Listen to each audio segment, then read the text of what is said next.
Allez, bonjour à tous et bienvenue. On est parti pour, analyser mon petit portefeuille, hein, pour ce petit mois donc de début novembre, fin octobre. J'ai attendu la fin du mois, principalement parce que, je fais à ce moment-là, mais surtout pour avoir l'ensemble des résultats de mes foncières cotées et évidemment que c'est un impact plutôt négatif, hein, je vais pas vous mentir, que positif. On est sur une market value, donc l'ensemble de mon portefeuille hors serial acquisitions, on est bien d'accord? J'ai commencé à investir sur différentes positions. Pour ceux qui me suivent sur Patreon, vous le savez. Je suis en mon-value de, quasiment 640 à ce jour. J'ai un yield, en tout cas par rapport à mon prix d'acquisition, de 4,68 et j'ai des dividendes annuels de plus de 200 soit quasiment 17 par mois et en daily, ça fait 56 cents. Alors qu'est-ce qui s'est passé récemment sur ces 30 derniers jours? J'ai eu Bestia, une appréciation de 10. Il faut que je vous fasse une petite récap sur cette société. Je pense que je vais encore une fois augmenter, ma position petit à petit. Wash de peau, pareil, en même temps, les résultats qui ont été plutôt bons dans l'ensemble, il faut que je fasse une vidéo. Mais, j'attends que le cours baisse, qui est un petit peu cher, je trouve. Netrate, foncière qui est un peu trop cher, pareil, j'attends. Les résultats ont été bons dans l'ensemble. Rexford aussi, mais j'attends, on est toujours baissier, hein, de très long terme. AMH, résultats qui ont été plutôt bons. Je pense que je vais renforcer prochainement cette foncière. Realty, j'attends, honnêtement, je pense que je vais pas la virer, mais pas loin. Trop grosse structure, je pense que je vais rallouer mon capital, ça fait plusieurs fois que je vous le mentionne. Mais, je pense que je vais vraiment le faire. Je garde, on attend, c'est côté en Belgique sur le stockage et Alexandria, on a quand même pris un -30 hein, ce qui est quand même considérable, -30. Je vous renvoie sur mes 2 vidéos sur Alexandria ainsi que mes 2 analyses. D'une part sur le marché, sur la partie life science aux États-Unis. C'est primordial de connaître le marché immobilier avant d'investir sur une foncière. C'est indispensable et pareil sur Patreon, je vous ai fait une analyse détaillée sur le quarter, en plus de mes 2 vidéos. Alors lorsqu'on rentre un petit peu dans le détail, je vous ai trié dans l'ordre par rapport, à la je vous ai trié dans l'ordre par rapport à la valorisation, du moins de mes foncières. Comme d'habitude, Alexandria, c'est ma principale ligne. Je pense que ça restera pendant un bon petit moment, parce que c'est celle que j'ai envie d'avoir en 1re position compte tenu des fondamentaux et de la valorisation, hein. On a quasiment un yield de près de 9 hein, sur celle-ci, ce qui est quand même considérable, et on paye ça plutôt, peu cher, si je peux m'exprimer ainsi. La deuxième entreprise, ça va être donc, WDP. Alors qui est plus passé à 100, on va analyser ça pourquoi. Encore une fois, c'est par rapport au quarter. C'est le dividende. Le dividende qui, à ce jour donc, a un peu diminué. Il y a pas que le dividende maintenant, on peut également avoir des parts en entreprise supplémentaires. C'est ce que j'ai eu pour ma part. Je crois que c'est au bout de, 10 positions, on a je crois 2 actions ou 1 action. Donc bon, avantage, c'est que ça dilue, hein, l'actionnaire. Hem, enfin inconvénient, c'est que ça dilue l'actionnaire. Avantage, c'est qu'on en a un petit peu plus et lorsqu'on croit en tout cas cette société, je pense que c'est bien d'avoir des actions supplémentaires. Les revenus en tout cas sont bien en hausse, le pipeline est, intéressant. Seul bémol qu'il faudra quand même faire attention, c'est dette to EBITDA, on est à 8,2, ce qui est très élevé, et la partie dette to assets, on est quasiment supérieur à 40. Donc attention, point de vigilance, sinon le reste, on est quand même, bon. On a une petite baisse éventuellement de taux d'occupation, mais encore une fois, on n'est que sur le deuxième quarter. Il faut que je vous fasse une analyse sur le troisième. Donc pas d'inquiétude, ça va arriver, laissez-moi un petit moment.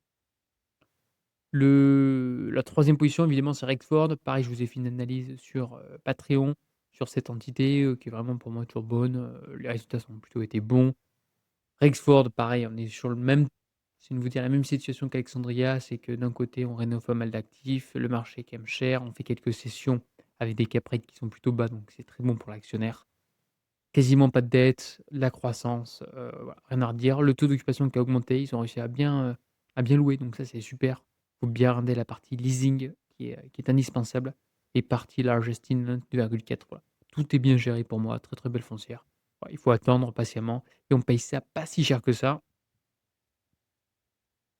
On paye ça, on va dire à peu près, 20 fois le price FFO. Voilà, c'est pas déconnant, en toute honnêteté, 20 fois, je trouve que c'est compte tenu des fondamentaux de la société, il faut regarder surtout les actifs, hein, et les actifs sont quand même topissimes sur cette foncière. C'est vraiment des actifs premium.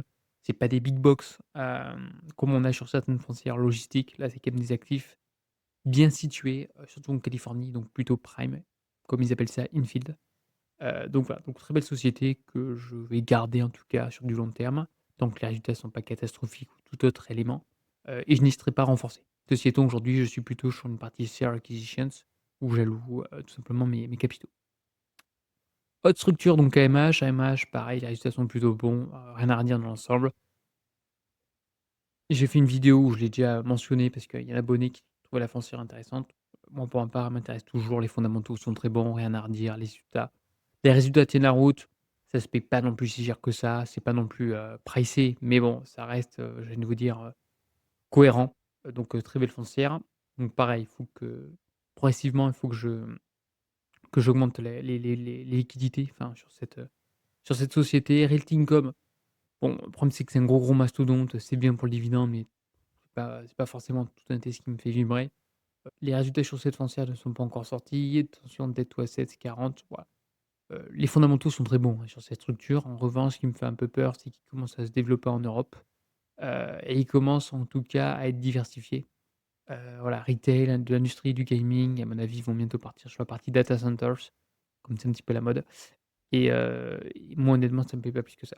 Heu, je préfère cibler des foncières qui sont sur une seule classe d'actifs et qui sont sur une seule localisation. Et plus c'est précis, en tout cas pour moi, en tout cas selon ma vision, heu, mieux c'est. Parce qu'en fait là, lorsqu'on est sur différents pays, on a différentes taxes, on a différents dépôts de garantie, différents marchés. Pour suivre, c'est très contraignant, voir des équipes partout. Et donc évidemment que, je sais pas moi, un locataire qui ne paye pas, on doit passer par des avocats, on maîtrise moins son marché. Donc c'est intéressant d'avoir vraiment une classe d'actifs et un marché en particulier. Et après, c'est à l'investisseur, tout simplement de pondérer son portefeuille, comme Rexford, comme sur Alexandria. Voilà. Ce sont des entreprises qui sont sur un segment de marché, qui sont entre guillemets, parmi les leaders. Pour Alexandria, pour moi, c'est elle est toute seule, heu et ça fait des années qu'elle est sur ce marché, ça fait des années qu'elle a développé des compétences, un savoir-faire et on reste sur ce qu'on sait faire, voilà. On n'essaie pas d'être diversifié comme les CPI. Pour moi, c'est pas la meilleure, formule, OK? Donc Realty Income, je pense que je vais la sortir. J'ai quoi? J'ai 5 de plus-value. Je pense que je vais virer en tout cas, cette position. Netrate Netrate, jolie boîte, attendez, je vais vous le montrer directement sur Facegraph. Netrate, pour moi, ça se paye un peu cher. Bon, il mentionne qu'on est quand même sous la fair value, mais on paye ça quasiment 14 fois le price FFO. Je préfère qu'on était vers 12 ou 11. C'est là où on à peu près on l'a acheté. Je suis, je crois, à 13 de plus-value, quelque chose comme ça. Et Realty Income, juste pour vous montrer, le signe, c'est le haut. Hop. Et on paye ça, ouais, à peu près pareil, 13,65. OK. Donc, boîte pour ma part, je pense sous-valorisée, hein, en toute honnêteté. Quand on peut constater sur du long terme, on l'a touché éventuellement, là, durant le Covid, puis après avec les droits de douane. Et également 2008-2009. Donc c'est une boîte qu'on paye pas très cher avec un dividende qui est plutôt solide et une croissance, bon, qui est pas exceptionnelle. Mais entre le dividende environ à 5 plus de la croissance, on va dire à 3, voilà, on va arriver, je pense, à une croissance environ de 10 à peu près, entre 8 et 10 en toute honnêteté. Boîte sympa. Moi, ce qui va m'intéresser plus dans le retail, ça va être Agri Realty. Le problème, c'est qu'on paye ça cher, voilà, 17 fois. Pour moi, c'est hors de question. Faut redescendre, voilà, vers, 14 fois. Et la deuxième, c'est EPRT. En tout cas, c'est les boîtes que j'attends avec impatience plutôt dirais-je, 16. Voilà, donc il faut être patient, il faut attendre à peu près, 15 fois, ou 14 fois. En tout cas, voilà, pour moi, c'est encore un petit peu trop cher. Mais pour le retail, les 3 entités que je préfère, ça va être EPRT, celle-ci, Allrate comme on a vu, Allrate, Agri Realty et Netrate. Ce sera mes 3 foncières plutôt partie retail que je souhaite, en tout cas, avoir au sein de mon portefeuille. Donc on a fait le tour, hein, sur celle-ci, les résultats sont pas mal. Attention par contre dette to assets, ça s'envole, hein. Point de vigilance entre dette to EBITDA, dette to assets. Si on va arriver sur des niveaux techniques à plus de 40, plus de 45 voire 50, je sortirai en tout cas de cette foncière, en toute honnêteté. Parce que la partie dette, c'est hyper important. Une, foncière qui est endettée, c'est très compliqué de se désendetter par la suite. Donc on est sur une petite structure, donc évidemment avec, 1 000 de market cap, faut aller chercher la croissance, donc faut s'endetter. Mais bon, faut pas non plus, jouer avec le feu. Et les dernières, donc Sugar, donc bon, il y a un passé de particulier et Besta Corporations, on va voir ça de suite. Est-ce que les résultats ont été mis ou pas à jour? Non, les résultats n'ont pas été mis à jour, c'est dommage. Mais les fondamentaux sont pas mal, on a un taux d'occupation qui a un petit peu baissé, mais on a bien une croissance des revenus. Et sur Allrights, Besta, voilà, Mexique. Le problème, c'est que c'est une foncière cotée, donc j'ai peur que, ouais, voilà, peu erroné. Ouais, ils considèrent pas ça comme une foncière cotée, ce qui est quand même dommage. Donc c'est pas évident d'analyser correctement la chose en question. Mais bon, c'est une société qui se paye plutôt, peu cher, je viens de vous dire. Les fondamentaux m'intéressent. Voilà, donc je pense que j'ai augmenté ma petite position sur Besta, comme sur Prologis, hein. Vrai, les Prologis, en fait, ils ont également pas mal d'entités au Mexique et les fondamentaux sont plutôt intéressants. Donc j'ai envie d'être exposé d'une part sur différentes devises, d'autre part sur différentes donc géographies et avoir une dizaine maximum de foncières cotées au sein de mon portefeuille et après avoir, 10 autres positions avec une pondération un peu plus importante sur la partie share acquisition. Bon, en tout cas, voici mes market value, je pense que c'est quand même compris. Alexandria, Rexford, Realty.com qui va bientôt disparaître, principalement donc la partie industrielle avec justement Rexford et WDP. Puis après, j'ai évidemment donc healthcare avec Alexandria, retail. La partie résidentielle, j'aimerais bien qu'elle augmente et puis après, il faut être patient. La partie real estate, donc ça, c'est Besta et évidemment le self-storage, on est à moins de position par la suite. Et concernant les dividendes, bon, ben, on augmente, hein, progressivement. Je vous laisse voir, en toute honnêteté, je suis pas là pour forcément avoir le dividende à tout prix, plus pour avoir des positions intéressantes avec une appréciation du cours de bourse. Même si la partie dividende est quand même assez importante, j'ai 5 notamment grâce à Alexandria. Voici également les projections, hein, month par month, mois par mois et donc à ce jour pour le mois donc de novembre et décembre, je vais avoir environ donc 8 $ pour le mois de décembre et 2 $ pour le mois, on va dire, de novembre. Et concernant aujourd'hui, donc le price earning, c'est important. Je suis environ à 18 fois. Bon, évidemment, c'est erroné par rapport à Besta. On paye pas ça à 45 fois. C'est une foncière cotée, enfin, qui n'a pas, entre guillemets, «le statut», mais c'est une foncière cotée, donc un PER de 44, c'est faux. Mais voilà, dans l'absolu, la moins chère, évidemment, c'est Alexandria. Pour moi, ça reste vraiment aujourd'hui une opportunité. 6 fois, c'est vraiment ridicule. Et après, on a toute la partie donc retail.